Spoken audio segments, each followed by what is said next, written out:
Vamos a continuar con la teoría.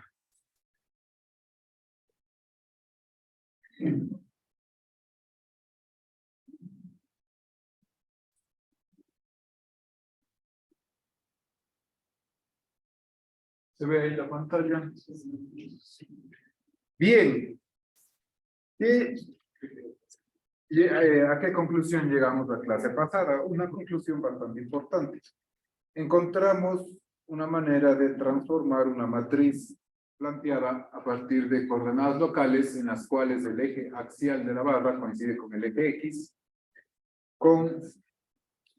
mediante una transformación con esta matriz gamma de transformación. Hemos visto entonces cómo pasa esta matriz de rigidez en coordenadas locales a una matriz de rigidez en coordenadas globales. Esto vamos a utilizar para los ejemplos que nos vienen.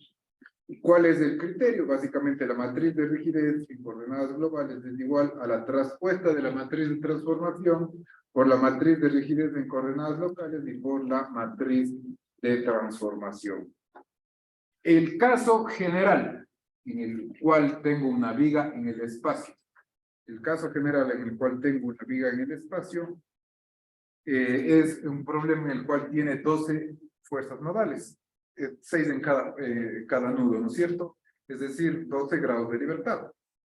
Por lo tanto, las matrices de transformación van a ser de 12 por 2. ¿Cuál es esa matriz global? Esa matriz global es la que se observa en pantalla, que en su diagonal tiene como submatrices la matriz gamma, que derivamos la clase pasada y que contiene los cosenos directores. A eso llegamos la clase pasada, ¿cierto? Bien, entonces,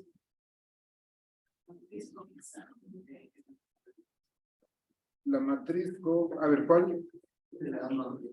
Gamma mayúscula. Gamma mayúscula es esta de aquí.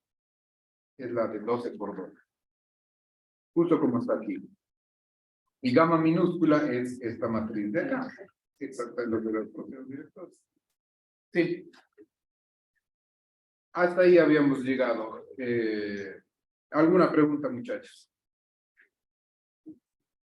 ¿Todo claro?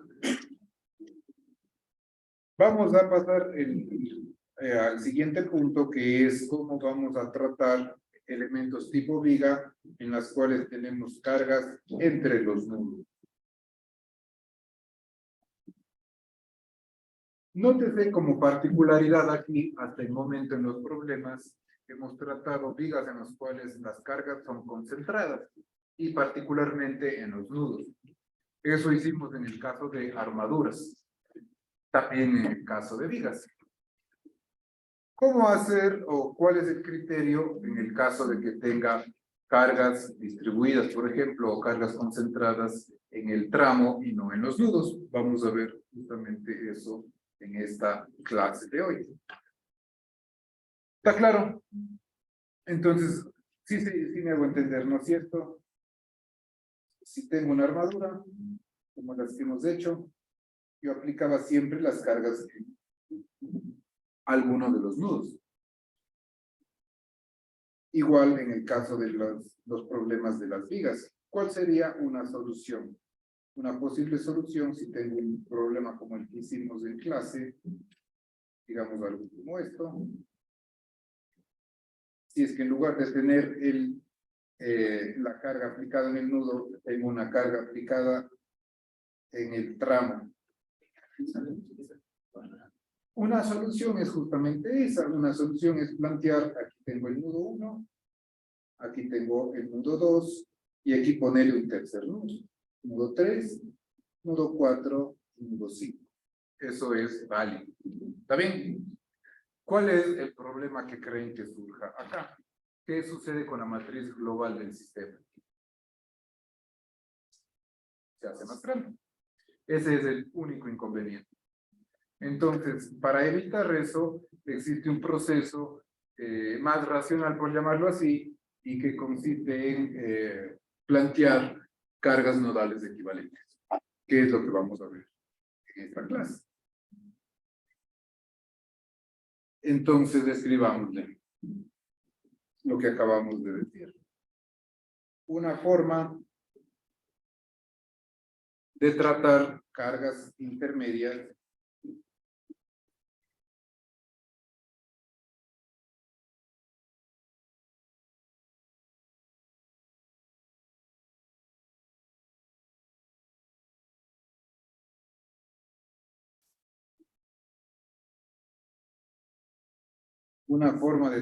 cargas concentradas intermedias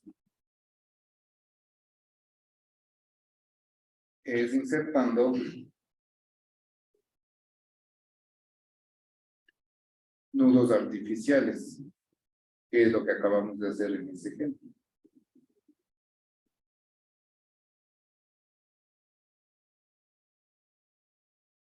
Los grados de libertad en el nudo artificial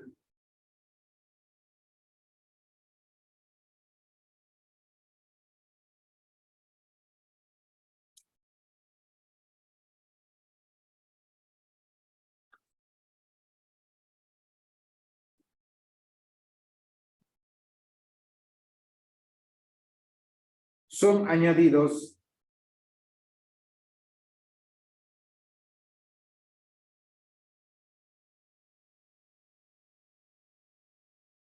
al inventario total.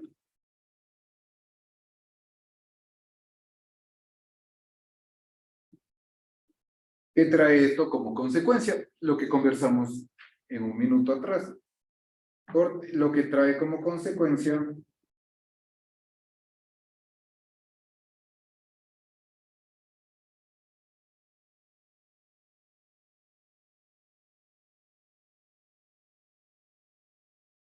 el incremento del tamaño de las matrices o de la matriz global del sistema.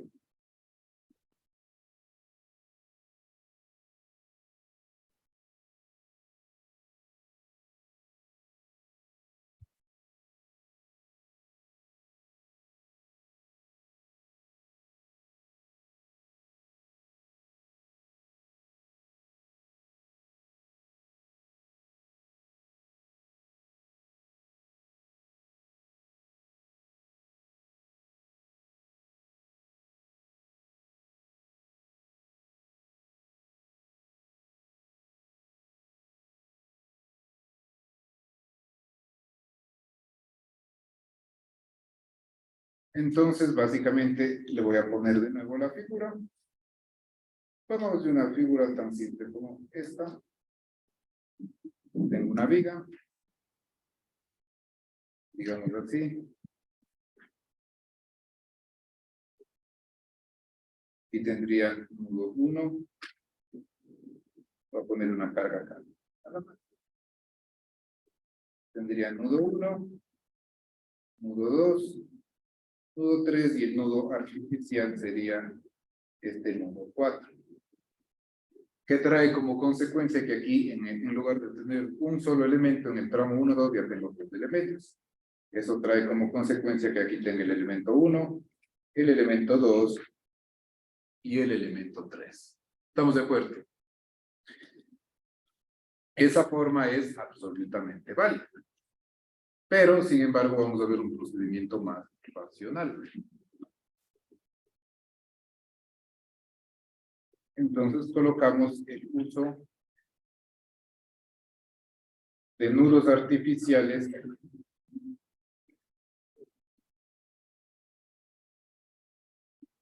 debe ser la ruta más laboriosa.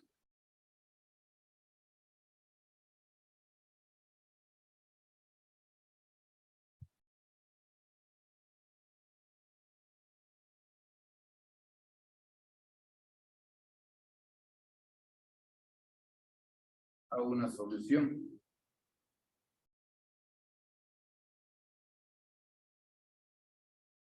Entonces vamos a ver enseguida el procedimiento. Sí, adelante. El 1, el 2 y el 3 son los elementos que se separan. Claro, los elementos. El cuadrito rojo. Sí, el elemento 1, el elemento... Correcto, en este caso tenemos 3 elementos en lugar de 2. Sí, eso es. Entonces incrementa el tamaño de eso.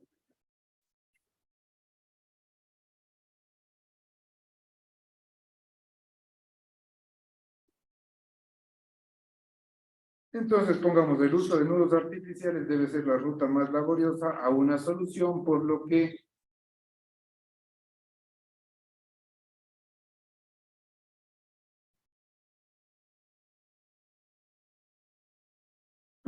es conveniente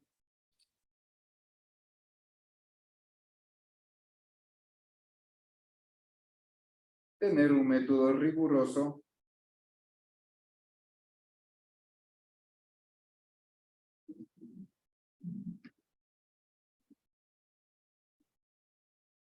que elimine la necesidad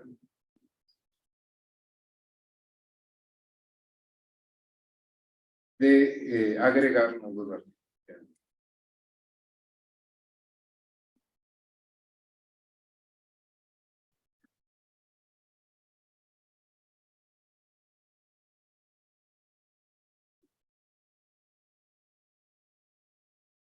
El método más usado que vamos a ver nosotros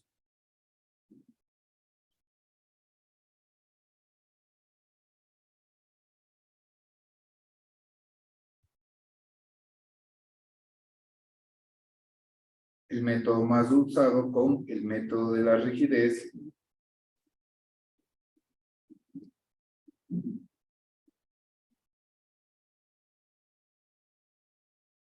utiliza. Vamos a ver entonces aquí el criterio. Utiliza conceptos de restricción de nudo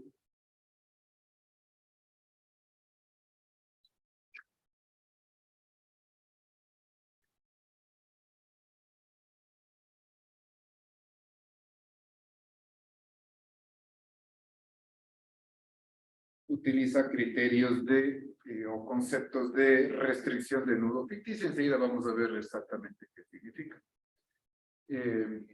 Fuerzas de extremo empotrado. Recuerde, cuando utilicemos aquí el término fuerzas en el análisis matricial, se generaliza tanto para fuerzas como para momentos aplicados en los nudos. Y cuando utilicemos el término desplazamiento, igual, se generaliza para desplazamientos tanto axiales como giros o rotaciones. Sí, eso siempre tengan presente. Entonces, utiliza conceptos de restricción de nudo ficticio, fuerzas de empotramiento o de extremo empotrado, vamos a decir.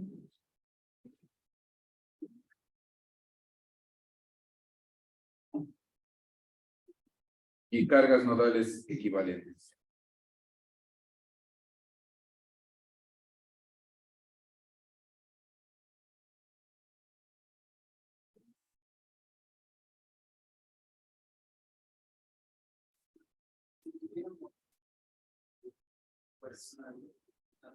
Como la que se ve.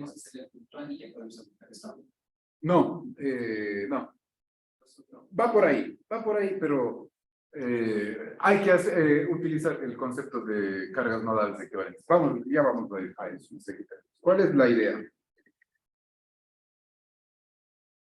Para introducir este criterio voy a poner un ejemplo mucho más sencillo. ¿Qué sucede? Recuerdan todos el principio de superposición de efectos, ¿no es cierto? Asumamos de que tengo una viga simplemente apoyada. Asumamos como yo tengo una carga uniformemente distribuida y tengo una carga concentrada, P y una carga W. ¿Está bien? Yo puedo calcular esto y descomponer en dos problemas. El caso 1 y el caso 2. El caso total va a ser simplemente la suma de los dos casos. El caso 1, cuando yo tengo carga uniformemente distribuida solamente, y el segundo caso, si yo tengo solo la carga concentrada. ¿Qué quiere decir la suma? Si yo quiero sacar, por ejemplo, el diagrama de momentos debido a las cargas combinadas, este diagrama de momentos va a ser igual a la suma de el momento producto de la carga W más el momento producto de la carga P. ¿Está bien? Eso significa o a eso nos referimos con el principio de superposición de textos, ¿cierto? Ahora, esta noción tan simple vamos a aplicarla en este criterio nuevo, nada más. Sí. Y vamos a utilizar conceptos de restricción de nudo ficticio. ¿Qué quiere decir esto? Que donde tengamos cargas distribuidas o concentradas en tramos, al tramo en cuestión le vamos a idealizar como si estuviera doblemente empotrado. Entonces, ¿qué es lo que vamos a hacer? Y aplicar las condiciones de contorno respectivo.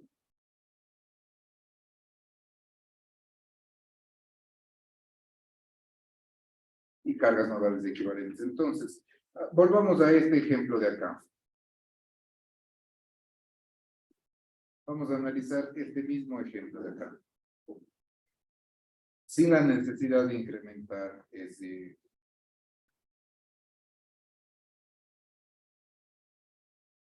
nudo.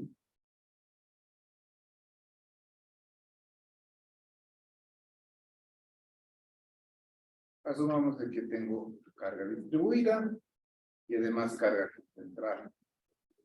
Solo para complicar un poco.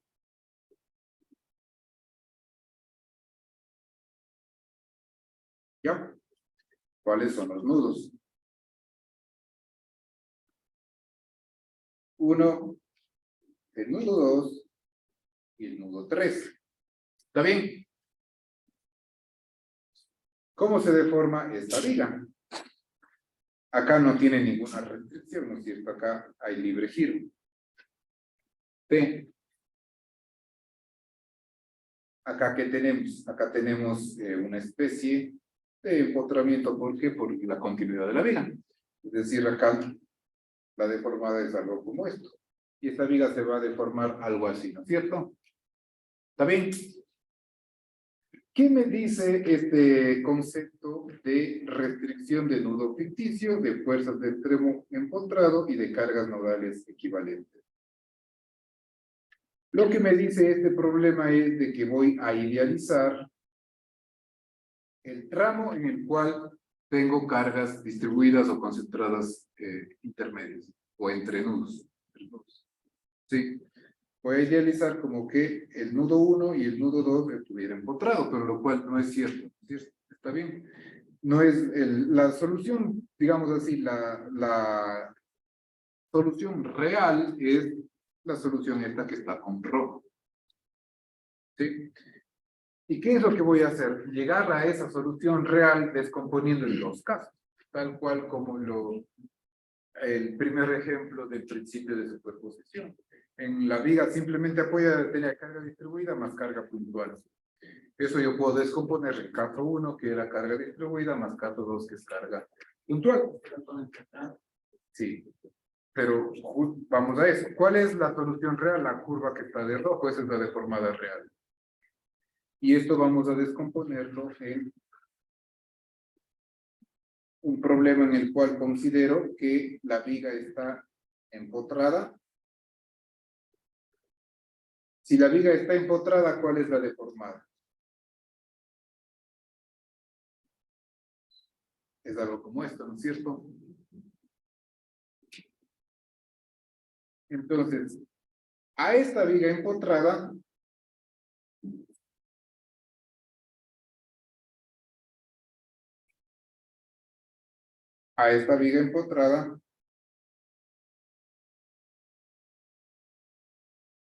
le aplico las cargas distribuidas. En este caso, la carga W y la carga puntual. ¿Estamos de acuerdo? ¿Y qué me produce en los extremos, es decir, en el nudo 1 y en el nudo 2? Esta condición de P y W que me produce en los extremos me produce un momento de empotramiento 1 y un momento de empotramiento 2. ¿Está bien? ¿Qué más me produce? Correcto.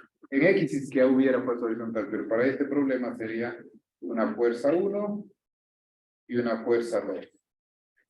¿Sí? Ahora, estas fuerzas no existen en la realidad. Por eso es el concepto de restricción del nudo ficticio. Fuerzas de extremo empotrado y cargas nodales equivalentes. Entonces, estas fuerzas se suman en el sentido inverso.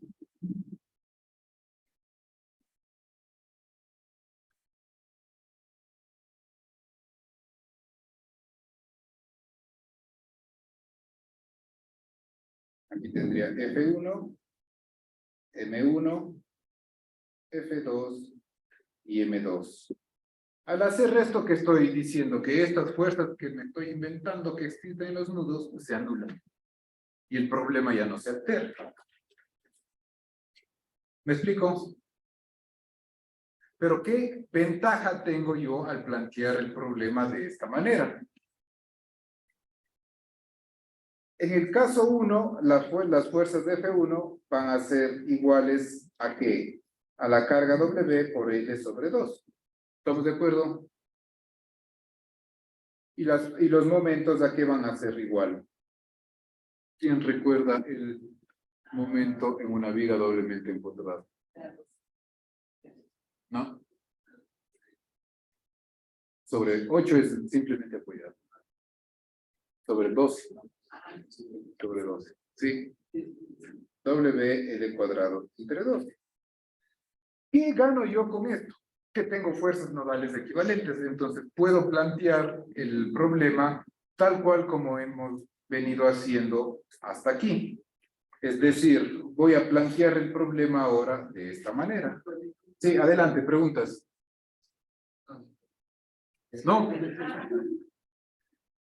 Estas fuerzas reversas son lo que se conoce como cargas nodales equivalentes. Pregunten nomás.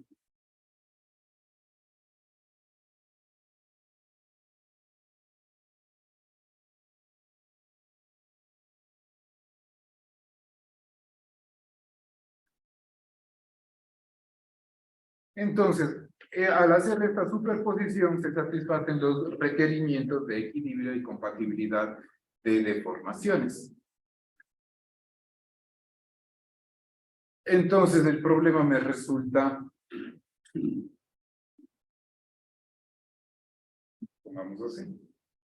¿Está clara la idea? Con el ejemplo vamos a entender bien. Una forma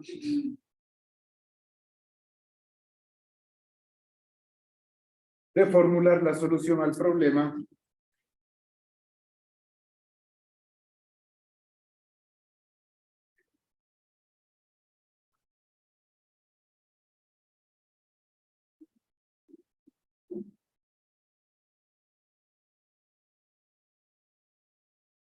es adicionando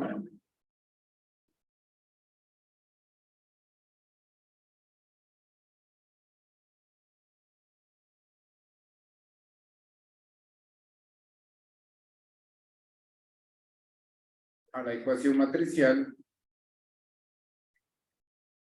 que hemos estudiado hasta aquí, a la ecuación matricial P es igual a K por delta, un vector que contenga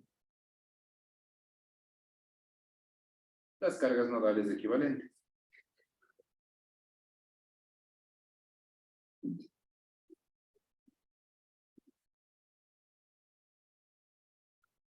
Y el problema se convierte en un problema de este tipo.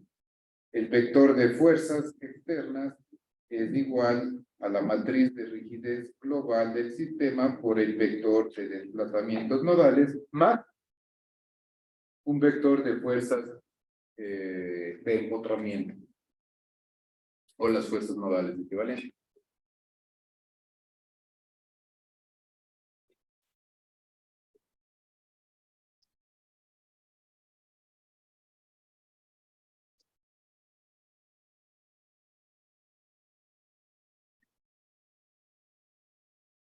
¿Está bien? Entonces, ¿cómo me resulta el problema? El problema, igual como hemos hecho hasta aquí, voy a separar los grados de libertad libres de los grados de libertad restringidos, es decir, de los apoyos, en los cuales los desplazamientos nodales son prescritos. Normalmente, ¿cuánto valen esos desplazamientos prescritos? Preestablecidos, cero son los desplazamientos de los apoyos. Entonces, ¿cómo había descompuesto? Las fuerzas externas aplicadas en los grados de libertad libres y las reacciones de apoyo, que es el vector PS. ¿Esto a qué es igual? La matriz de rigidez, ¿cómo se descomponía? Exacto. La matriz KFF, KFS, KSF y KSS. Por el vector de desplazamientos de los grados de libertad libre y los desplazamientos de los apoyos. Ahora, el mismo tratamiento se le da al vector P. Voy a descomponer el vector asociado a los grados de libertad libres y el vector asociado a los apoyos. Sí. Entonces, de aquí tengo dos sistemas de ecuación. El primero, el vector de fuerzas externas, PF, va a ser igual a KFF multiplicado por delta F. Más KFS por delta S.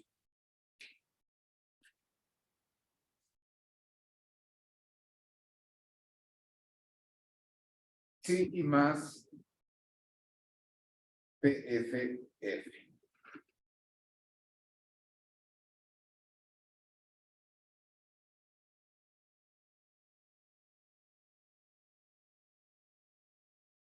Entonces, si asumimos de que los desplazamientos son prescritos en los apoyos, son cero, ¿esto cómo me queda? Me queda que este término desaparece y me queda que el vector P sub F es igual a KFF por delta F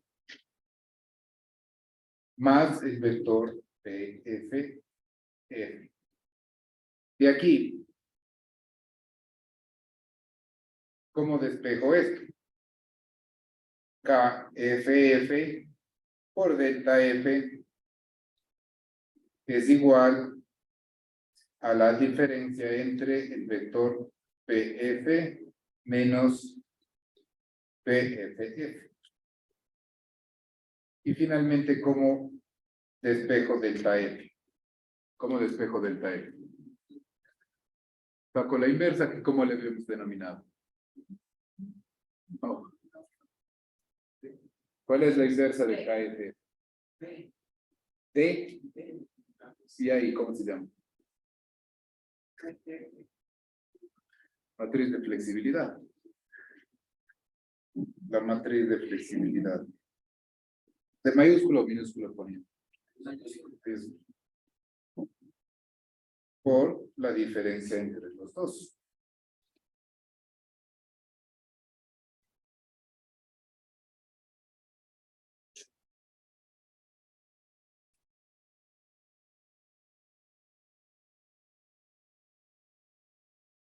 PF.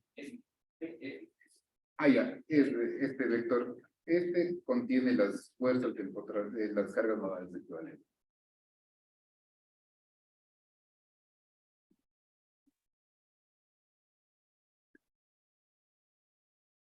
¿Ya? Esto es lo nuevo, prácticamente nada. Prácticamente nada. Y el segundo sistema de ecuaciones,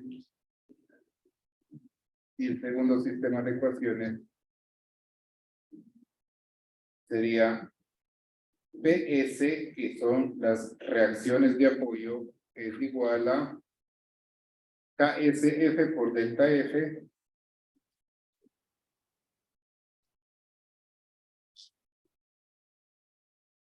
más KSS por delta S.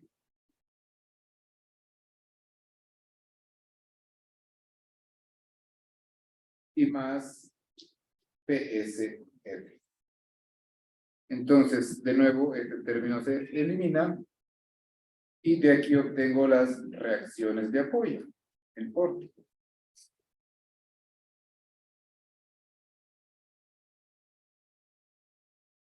Los desplazamientos nodales ya fueron calculados en el paso anterior y con eso calculo fácilmente las reacciones de apoyo. ¿Está bien?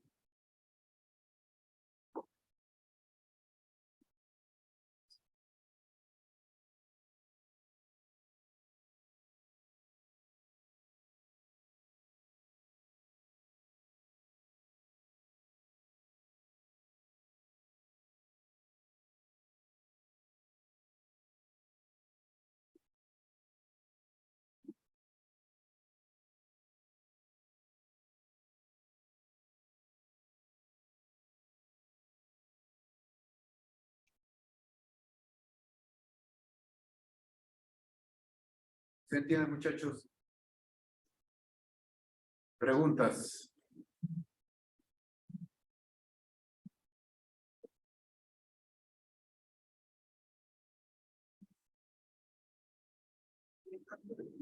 Hay asentamientos. Esta, delta S. Delta S. Está escrito el asentamiento. Hay asentamientos. Ya no. Sería el valor del asentamiento.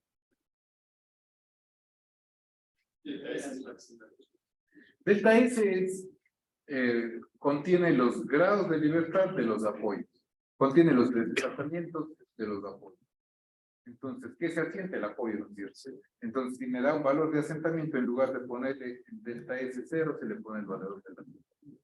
O me puede, en lugar de dar un asentamiento prescrito, un valor de un resorte, como por ejemplo cuando se hace interacción sobre estructura, se coloca un resorte que simula cuánto se va a asentar, se simula la flexibilidad del suelo.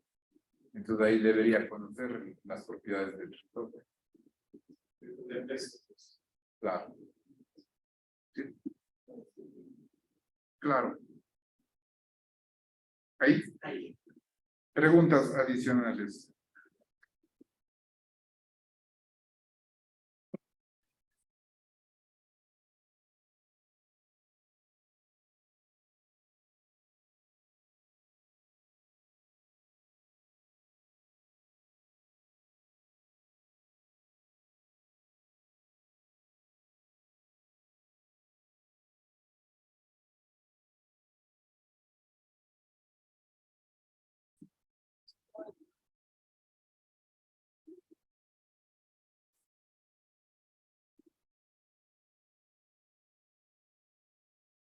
¿Está bien? Preguntas, muchachos. Bien, entonces, para concluir esta parte teórica, simplemente vamos a ver de esta matriz de 12 por 12, cómo se reduce para el problema en el plano. ¿Sí? Primero, si la matriz es de 12 por 12, ¿qué fenómenos nomás incluye? Incluye fuerza axial. ¿Qué más incluye? Torsión. Flexión. Exacto. 4 fenómenos desacoplados. Carga axial, estiramiento o acortamiento. Torsión pura, flexión respecto del eje fuerte y flexión respecto del eje débil. Si tenemos en los problemas típicos que tratamos, por ejemplo, como en el caso del trabajo final, no existe torsión ni tampoco flexión respecto del eje débil. ¿Por qué? Porque el problema es en el plano. La matriz se reduce significativamente. Vamos a ver esa matriz, cómo se reduce. Pongamos así, problemas en el plano.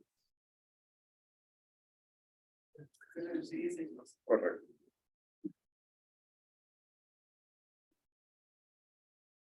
Vamos a tratar problemas en el plano. Entonces, vamos al caso más simple, solo para recordar.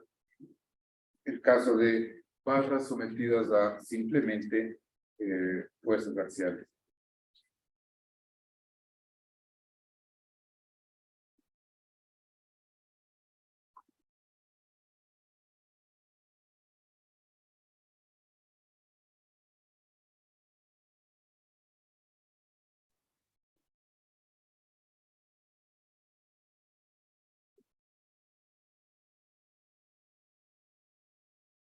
Asumamos de que tengo un sistema de referencia X y Y en coordenadas globales y tengo una barra.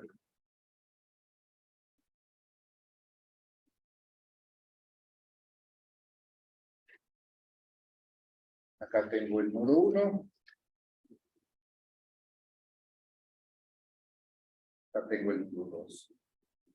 Y tengo el sistema de coordenadas locales a lo largo del eje axial de la barra.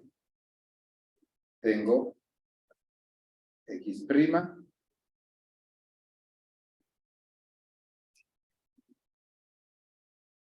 y Y', formando un ángulo phi.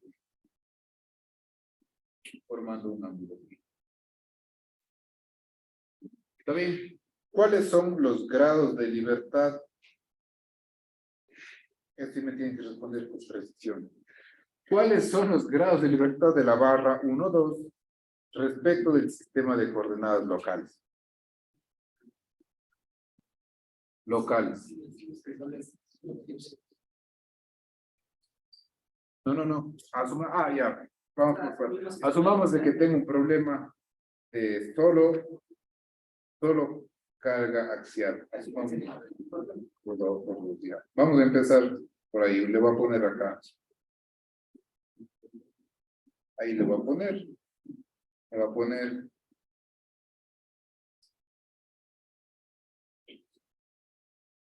El problema de la carga axial simplemente. Y después vamos al otro problema. Le voy a poner carga axial. Ya. ¿Cuántos grados de libertad tiene?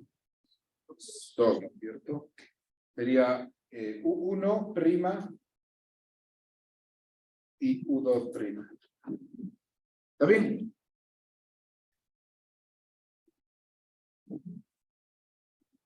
Entonces, esta barra tiene como propiedades E, A y L, ¿no es cierto? Ahora vamos a la misma barra a ponerle en coordenadas globales. A esta barra tiene el nodo 1 y esta barra tiene el nodo 2. Y forma un ángulo phi respecto del eje X. En coordenadas globales, ¿cuáles son los grados de libertad? 4. Voy a poner, a ver, le voy a cambiar. Serían U1,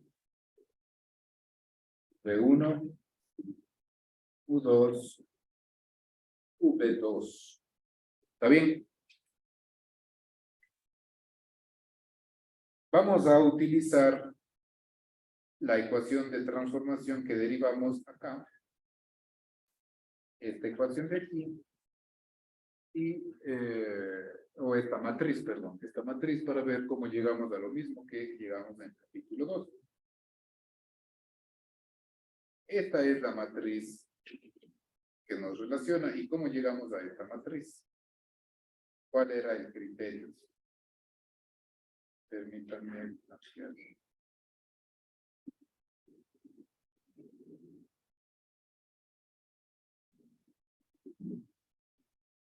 Este es el criterio. Existe un vector de fuerzas en coordenadas locales que se relaciona con el vector de fuerzas en coordenadas globales mediante una matriz de transformación. ¿Sí? Vamos a plantear eso. Entonces, el vector de fuerzas, voy a plantearle así. El vector de fuerzas en coordenadas locales es de F' por gamma, que es la matriz de transformación, y por el vector de fuerzas en coordenadas globales.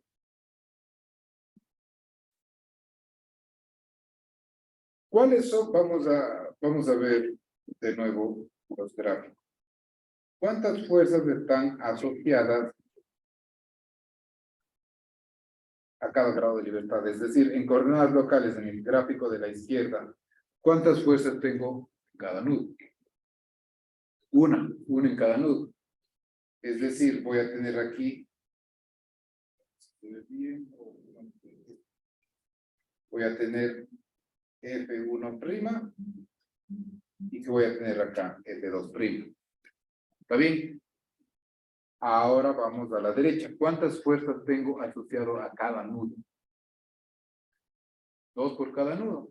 Que voy a tener aquí. A ver, solo le voy a poner aquí para ser coherente con la nomenclatura. Fx1' porque sigue la dirección del eje X y Fx2'. Acá sería Fx1. Acá sería Fy1. Acá tendríamos Fx2 y Fy2. ¿Estamos claros hasta aquí? Entonces, el vector F', ¿qué tamaño tendrá? ¿Cuál es el tamaño de este vector? 2 por 1. Bien, 2 por 1. ¿Estamos de acuerdo todos? 2 por 1. El vector F, ¿qué tamaño tiene? 4 por 1, muy bien. ¿Está bien? ¿Todos con eso? ¿Me siguen todos? Clarísimo. Como consecuencia de esto, iba a preguntar la matriz de transformación, gracias. La matriz de transformación, ¿qué tamaño tiene que tener? 2 por 4. No necesariamente como se ve la matriz de transformación tiene que ser rectangular, cuadrada. ¿Está bien? Ahora vamos a plantear entonces los elementos. Acá tengo una matriz de 2 por 1. Es decir, acá tengo el elemento Fx1', Fx2'. ¿Sí? Acá tengo una matriz de 2 filas y 4 columnas. Primero les voy a dejar así. Y luego le voy a llenar las columnas. Filas. Y acá tengo un vector de 4 por 1. Aquí tendría Fx1, perdón. Fy1, Fx2, Fy2. ¿Está bien? Entonces, en la matriz de transformación gamma, vamos un minuto a la matriz de transformación gamma. Es esta de acá. Esta es la matriz de transformación. Primero, al ser en el plano, de estos términos, ¿cuál desaparece? Correcto, correcto, el de esta, sí, correcto. Es decir, este. Respecto del eje Z. Ya. Entonces, vamos a partir de que me queda una matriz de 2 por 2. Pero vamos a hacer solo el siguiente razonamiento. ¿Qué me relacionaba esta matriz? ¿O cómo llegué a obtener esta matriz de transformación? ¿Qué me relacionaba? Me relacionaba coordenadas locales, fuerzas en coordenadas locales con fuerzas en coordenadas globales.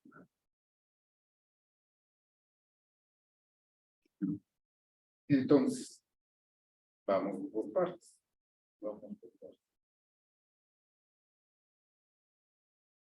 Yo puedo relacionar las fuerzas del nudo 1 con las fuerzas en coordenadas locales, con las fuerzas del nudo 1 en coordenadas locales. Es conveniente separar esto de la siguiente manera. Aquí tengo, hacia arriba tengo los grados de las fuerzas del nudo 1 y hacia abajo las fuerzas del nudo 2. ¿Sí? Acá, lo propio. Hacia arriba tengo las fuerzas del nudo 1 y hacia abajo las fuerzas del nudo 2. ¿Está bien? Entonces, ¿cómo puedo relacionar Fx1' con fx1 y fx1 y fy1. Fíjense en esto.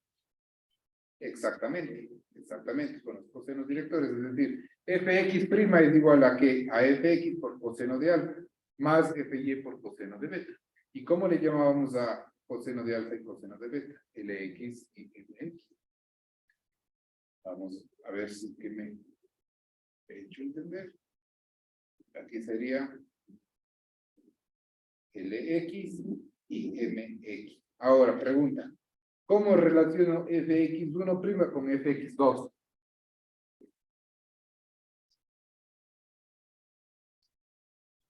¿Puedo relacionar para empezar? No, porque está al otro lado. ¿Qué término debería ir ahí? 0. 0 y 0. Vamos a la segunda fila. ¿Cómo relaciono fx2' con fx1 y fy1? Correcto, 0, 0. Y ahora sí, ¿cómo relaciono fx2' con fx2 y fy2? Con lx y mx. ¿Está bien? Por tanto, la matriz de transformación es esta de acá. La matriz gamma de transformación es esta de acá. Entonces, ¿qué habíamos dicho? Que K en coordenadas globales, perdón, así, K en coordenadas globales, la matriz de rigidez en coordenadas globales es igual a gamma traspuesta por K' y por gamma. ¿Estamos de acuerdo? Bien, ahora planteo lo siguiente. ¿Cuál es la matriz de rigidez K' en coordenadas locales? ¿Cuál es la matriz K'? ¿Quién recuerda de esto? Tenemos pruebas más del tiempo. En coordenadas locales. No era la matriz. Esa es la coordenada global. ¿Cuántos grados? Primero, ¿cuántos grados de libertad tiene la barra? En locales. Por lo tanto, la matriz de rigidez de cuánto por cuánto. ¿Cuál era esa matriz de rigidez en coordenadas locales? Ya. A sobre L y qué más. Este es un coeficiente. Exactamente. Por 1 menos 1 menos 1, 1. Esto de aquí, voy a escribir de acá, verán. Matriz de rigidez en coordenadas locales.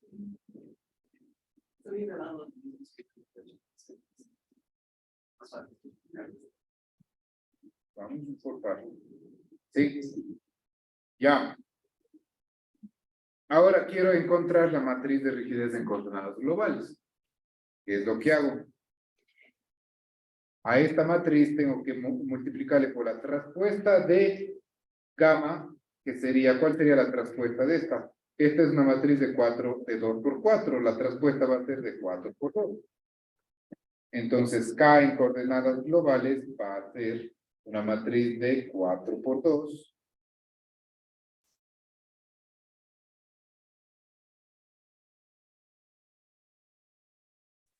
Cuatro por 2, es decir, LX, MX, 0, 0. 0, 0, LX, MX. Esta es la traspuesta. Por la matriz de rigidez en coordenadas locales, que es de 2 por 2. Es decir, 1 menos 1 menos 1, 1, y esto por EA sobre L. Y por la matriz de 4 por 2. O de 2 por 4, perdón. Acá.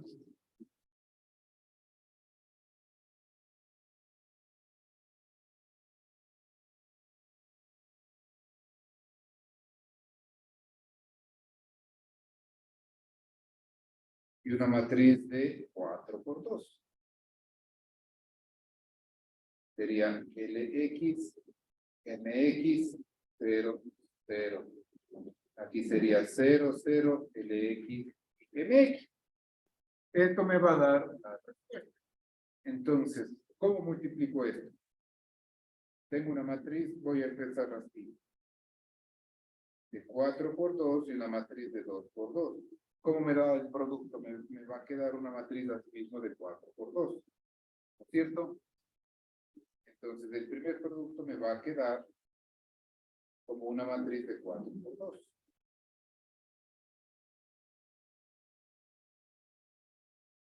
Y esto multiplicado por EA sobre E.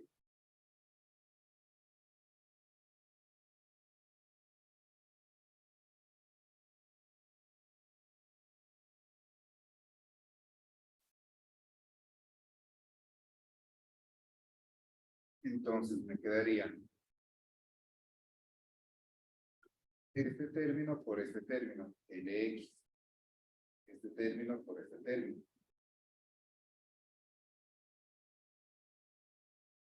Correcto. Ahora, LX por este término sería menos LX. Y este término por este término 0. Siguiente fila, MX por 1 y 0 por el, me queda MX. La siguiente fila, en la siguiente columna, MX por menos 1, 0 por 1, queda menos MX. Aquí me queda 0 por 1 y menos LX. 0 por 1 más esto, y luego 0 por menos 1 y LX por 1, que es DX. 0 por 1 más MX por menos 1 me queda menos MX, y aquí me queda simplemente MX. ¿Está bien? Entonces me queda, esto es igual a ¿qué? Ahora sí me voy a multiplicar la matriz de 4 por 2 por una de 2 por 4. ¿Cuál es el resultado de esto? La matriz de cuánto por cuánto me va a quedar. De 4 por 4, que es lo que esperaba.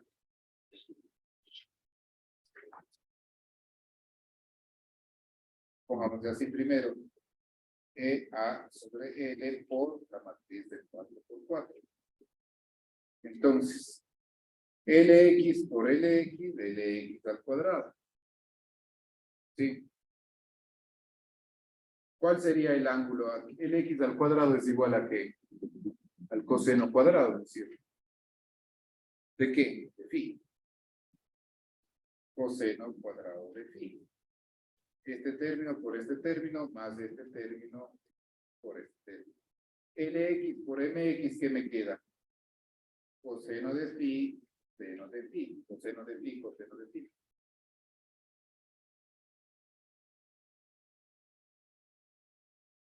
Porque este de aquí se refiere a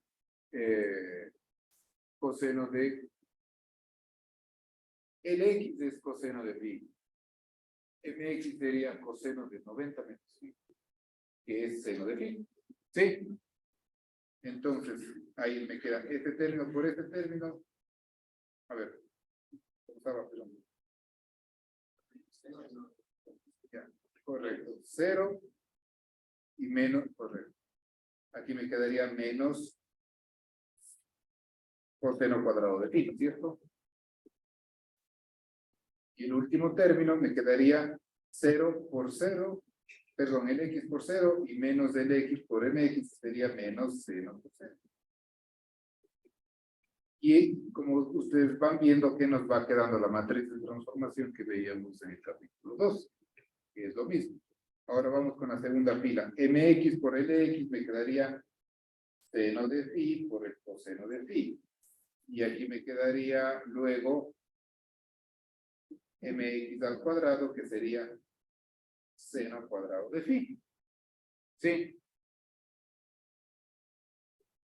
Continuamos. Aquí me quedaría 0 por menos de MX, que quedaría menos seno de phi, coseno de phi, y acá menos seno cuadrado de phi.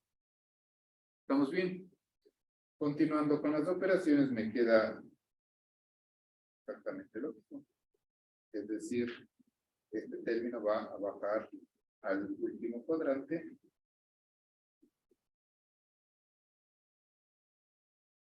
Y estos términos de acá al tercer cuadrante. Podremos comprobar rápidamente, por ejemplo, aquí quedaría menos LX por LX, que es menos coseno cuadrado. Y esta es la matriz de transformación que utilizábamos en el capítulo 2.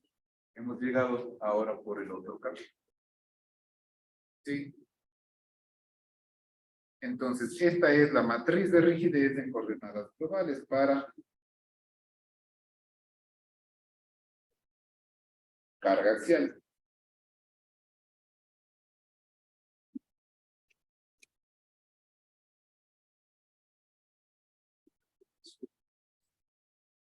En 2 dimensiones. Sí, claro. Llega exactamente lo mismo. Sí. Exactamente. Exactamente. Para concluir ahora el tema de vigas, simplemente vigas, sin torsión.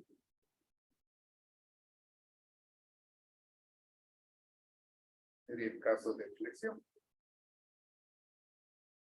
Vamos a plantear de la misma manera, pero esto es más sencillo. Con esto concluimos la clase.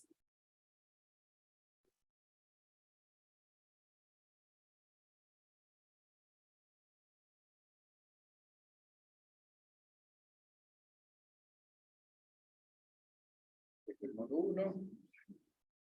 Este es el modo 2.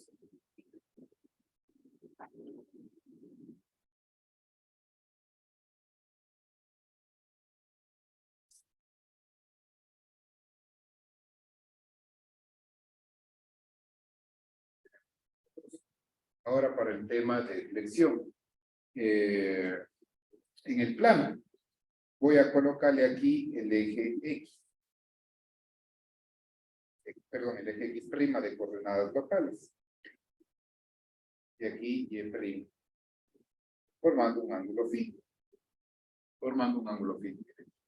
Creo que se nos va la hora. Pero bueno, sí, acá, denme 5 minutos. ¿Cuántos grados de libertad tengo ahora en el problema de la viga?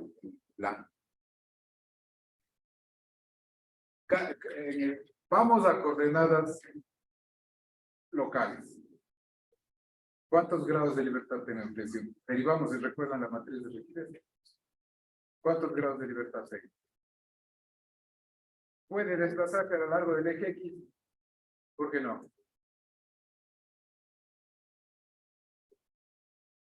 Tengo una viga simplemente apoyada. Se puede contraer o puede alargarse.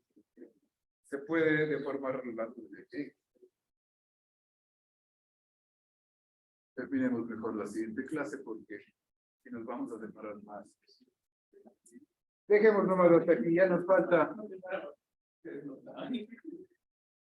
No, nos falta 10 minutos para completar esto y enseguida hacemos el ejercicio. El ejercicio nos debemos de demorar, yo creo que en las 2 clases, las 2 de la siguiente semana, para ir suave poco. Y de ahí creo que podemos ver los tópicos que digo que van a necesitar en sismo y el más largo. ¿Qué? Ese es el problema. Pero ¿qué puede pasar? Los productos de eso, ¿qué puede pasar? Se puede estirar, o puede doblarse así. ¿Ya? Bien, muchachos, ¿alguna pregunta? Dejemos hasta aquí.